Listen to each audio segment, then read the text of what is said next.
So, Cornell, I want to talk to you about this last week. This young 10-year-old, very intelligent-looking young lady, a black young lady at a Pearland school who will not stand for the Pledge of Allegiance in her classroom. She doesn't want to stand up because apparently she believes that black Americans need a lot more to be done in this country. She is not willing to support the black Americans that have fought and died for this country.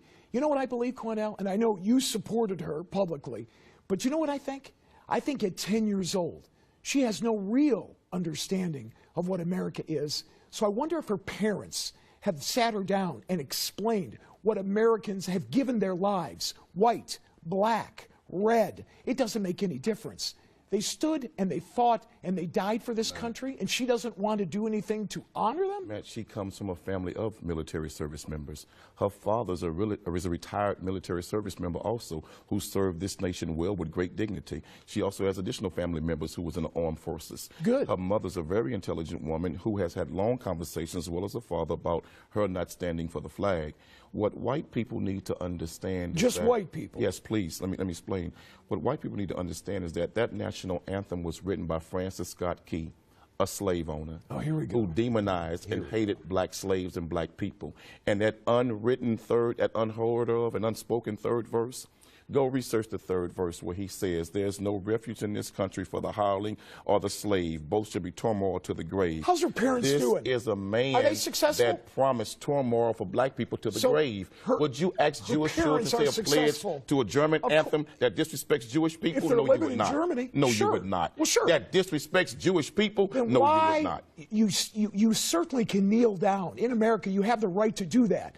But what will happen to her, how her friends will respond, how the school will view her, how Americans will view her is very negative. And this is not what you want for your 10-year-old child. And let me say to that young girl and others like that young girl, America looked at the same way at Rosa Parks when she refused to get up and give up her seat to a white man on the bus.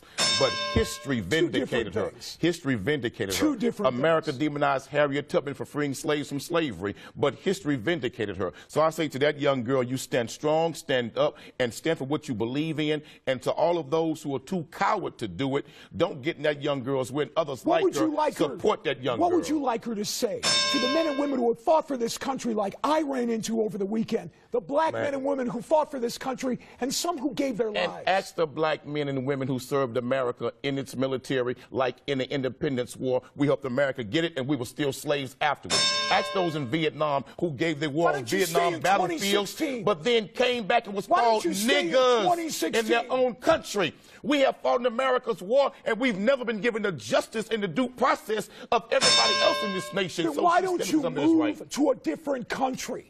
Why are you staying here if you don't like it? Let me tell you why. Because the country belongs to Indians. You white folks stole it from them, raped and robbed their people. This is not your country. You all came over here and stole it and beat the hell out of them. So this is not your country. It was my country. You all need to go home. You all need to go back where you came from. If you don't like it, why don't you pack up and go? Let the Indians decide who should pack up and go, and I guarantee you black folks will stay, and you all will be on the first damn boat leaving here. So don't try that, brother. You all didn't make America. This is not your country. What you should do is sit down with someone who has fought for this country, Cornell. Get their opinion, too. Tons of black people have, and what have we gotten from it?